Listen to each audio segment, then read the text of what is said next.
Welcome to today's episode of comm-UNITY, a podcast where we tell the stories of African giving and generosity. Today we are reporting live from Ndere Centre, Kampala, Uganda, for the 6th edition of the Gathering of Givers. I have a very special guest. We are going to laugh. I tell you, just be ready. My very good friend, he's going to tell us his name and also tell us his very first memory of generosity. Yes, Jackie. Guess, wake up. Oh gosh. How are you, Okay, Jackie? I'm good, thank you. Please Yes. tell us your name and also tell us your very first memory of generosity. Yeah, my name is Ethan Mosolini, but soon to drop Mosolini and have victory. So I've already legally changed the name. So soon you'll be seeing that. My first memory of generosity. So, wow, that's a very interesting question. But the one that sticks to mind is my grandmother, who my maternal grandmother, God bless his soul, she passed on. So I remember two acts of generosity. One is I got to know that she actually got a chicken for me and gave it to my mother to bring home. So for me, that was special. Then two, whenever during holidays, I would go with my sister to the village. It's called Daharimunana in Rwampara. And there was Orutara, a granary. And there used to always be lots of these bananas. And my sister and I would hide there and eat bananas. Oh my goodness. Like crazy. Like it was there unlimited. So I will never forget that memory. Yes. So that was when I was a child. But then when I was a teenager is when I lost my mom when I was 9, lost my father when I was 17. So when my father passed on, he was a tailor. So we didn't have like backup cash once when he passed on. It's my father's friends who contributed money for me to finish A-levels and partly a bursary from Mbarara. And so I'll never forget that because I did not been my father's friends to contribute. People like Peter Kabere, Jomo Mugabe, and some elderly friends of his that have the names are not coming off head right now. And I wouldn't be talking to you, Jackie. So since then, that's whenever I see support for education and all that. In fact, just to give you a hint, this gathering of your CivSource and CivLegacy, you hosted people for a wellness event. So I saw this young man and he hadn't secured his certificate, Senior 6 certificate. So I talked to all the members in the wellness who had the retreat. Say, can we raise money for this young man? So we actually raised enough money for him to secure his Senior 6 certificate, which he did, and to also get a smartphone for him to be able to record. He's a piano player.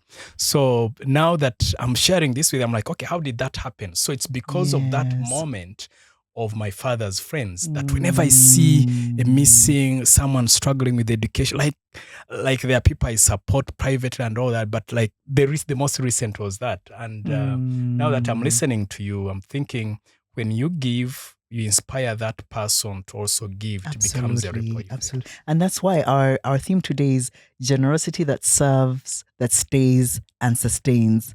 And I think we I don't think we have the bandwidth to even understand how much paying forward has happened, how many Mussolinis, how many victories there are, because somebody gave me a seed that enabled me give somebody else. Absolutely. Yeah. And when you say that, I recall, for example, when I was at the university, my first mentor, Dr. Gerard Serwaji, he was a businessman and a pastor. He also passed on, God bless his soul. I recall going to him. He was preaching about never giving up in 1998. And I felt like God telling me that, that's what we need in Africa, someone who can give people hope. So I went to him, I said, can you mentor me? He said, yes. And he started calling me, Mr. Motivator. So that's the time, by the way, I knew I had a gift in speaking, gift in encouraging people. I said, that should make it a motivational speaker. But Dr. Gerard was amazing. He said that his calling was to mentor young men. Mm-hmm. And I recall 2 events. One was when he took me out for lunch and to have chips and chicken. You know how we make jokes about chips and chicken. It was my first time to have chips and chicken. Because by the way, it has also been chips and chicken. We used to make that joke. Guys, but for those me, who don't know, that's all we can say. Those who don't know indeed. But you know what? For me, that was like a 5-star experience. Yes, Because I'm from a very poor background, I didn't Yes. have that experience of chips and chicken. But then there is a time he gave me a book. It's called Think Big by Ben Carson. He bought it. It was my first book, personal development book. Yes, and yes, I read yes. the story and I was like, oh, this guy, Ben Carson, was transformed through reading. And from then on, Jackie, I would get 50,000 as pocket money and I would spend 30 on a book. I love reading. I know I also love reading. So, and that has also motivated him to inspire people to do that. But the most incredible gift that he may not remember is that I was very hungry. I went to his office. He gave me 50,000. He said, God told me to give you this. Go buy food. Wow. So it was so touching because you're like, wow, 50, for me, 50,000 then was like millions of shillings. So, and there are so many of such stories that are deeply touching. But also you're asking us questions. Jackie, I know you're the team lead here. Givers or people who give, usually they are always the ones giving. Yes. But for you to host an event whereby those who are generous who give, they are also celebrated. Mm-hmm. They get food. They enjoy the events out there. So, for me, that's very special. So I know you don't like accolades and all that. You know, they talk about Mbasi more gains, but let it be on record that this madam here is very generous.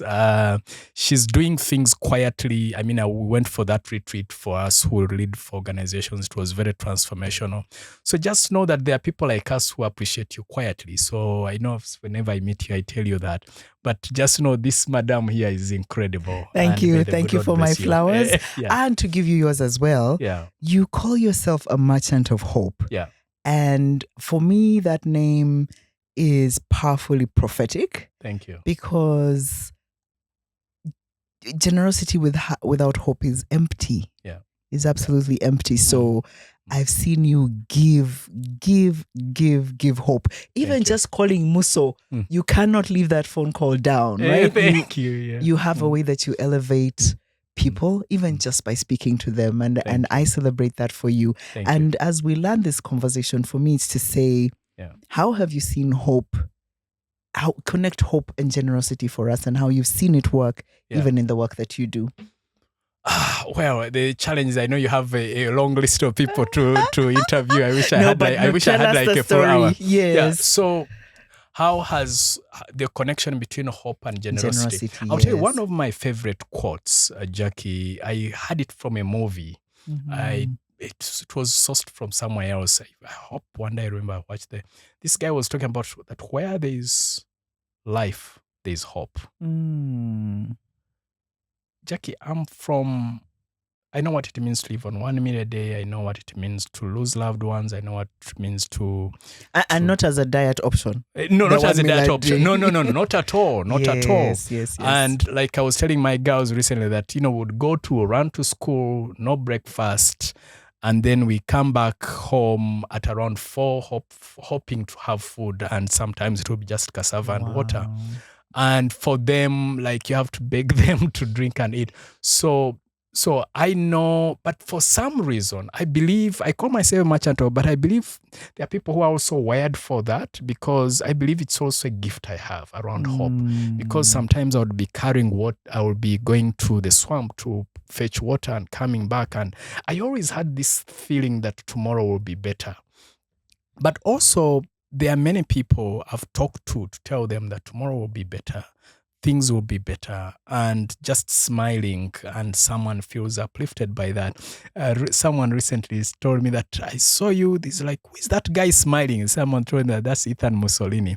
And in my head, I was like, okay, a smile alone is uplifting. Yes. And that's the theme I noticed in your team here. They were saying, okay, the message I had here today, where we are at right now, that giving isn't just money. The smile, the hug, the thank you. I'm always teaching my girls to say thank you, to greet, to compliment people. I complimented a lady just moments ago to say, "Oh, your outfit is so vibrant. You are so has like full of life." It's like, "Thank you. That's so kind of like it lifted her. It's like as if she was being lifted off the floor." But hope and giving, I believe the hope has life, because I've talked to medical doctors. They will tell you that if there are two patients holding other factors constant, the one who is positive and has hope tomorrow that things will be better, they will live longer, or they will heal faster. So for me, hope is not only good that you pass on hope unto others, and that's my best product that I sell, which is hope, but also you're giving to yourself, knowing that tomorrow will be better. So I've had many challenges in my personal life. I have many weaknesses, but the one thing I know I'm good at is knowing that tomorrow will be better. Yes, indeed. And we all need that. Yes, because even as we celebrate givers, I know that some of them are giving in situations that are rough. Yes. To situations that are rough. Yes.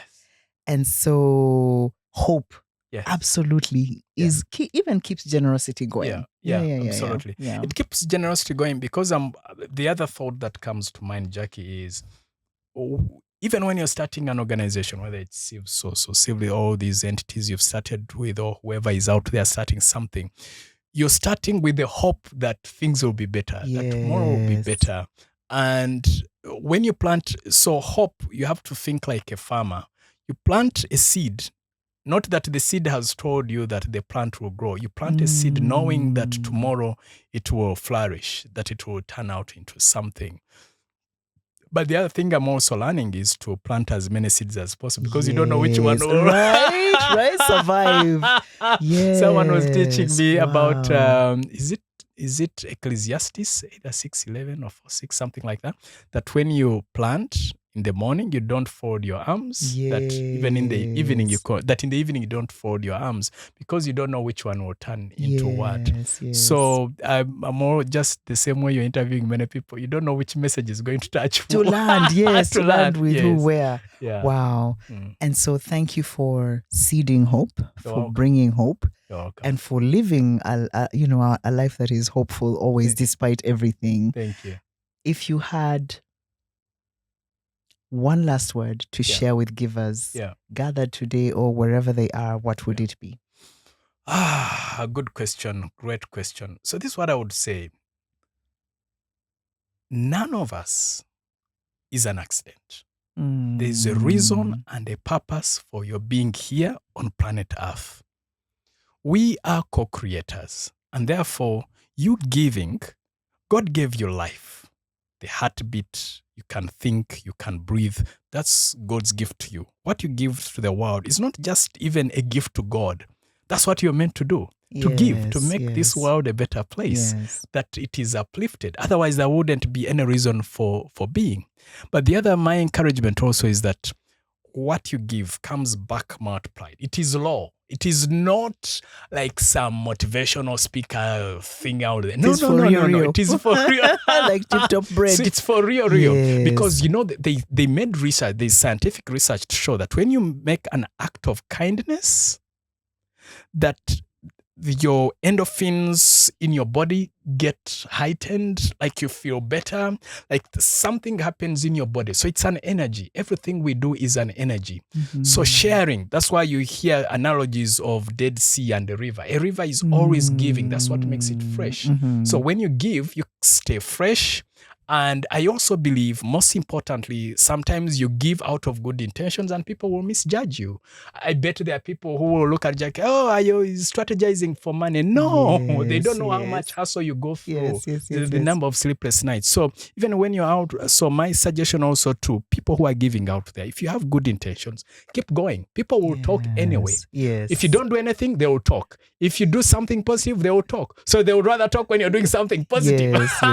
And talking about giving, if I may plug in something here, about 3 years ago, I did a series of 50 sessions on personal and career development. My plan was to sell this for $500 to $1,000, and God told me to give away everything for free. Wow. So I uploaded those videos. They're about 50 hours of content on personal and career development, and people can find it if they go to succeedingdaily.com. They can get that, can access all that content. So if you're a giver, just know that I am proud of you. I don't know where am I. I'm proud of you. If you're giving, keep giving and giving. The more you give, the more you're giving to yourself. You're not doing any favor to any people when you give them. Okay, wow, you're giving them a favor, but you're also doing yourself a favor and living according to purpose, and then you stay alive and kicking and Amen. And amen. well. Amen. Yes, yeah. Thank you for joining us. Yeah. Listeners, thank you for your generosity in listening to us. Yes. Let's keep giving. Yeah. Let's remember generosity that serves, that stays, that sustains. Thank you so much for joining us, Muso. You're welcome. And in case anyone doubts the power of giving, just imagine who makes your heart beat, to breathe and to be. And that alone is priceless. So let's keep giving. And thank you for giving, Jackie. Once again, you're always giving beyond the core of measure. I don't know where you get your energy. Of course, I know where it comes from. It's God. Yes. But thank you for making yourself a vessel, a channel to be of great service to humanity. I'm sure sometimes you get kicks and bubs from all corners, but I'm sure God's angels are with you. So keep going. Thank you. I'm so proud of you. Thank you. Thank you, Muso. You're welcome. Bye, people. We won't leave. Bye. Bye.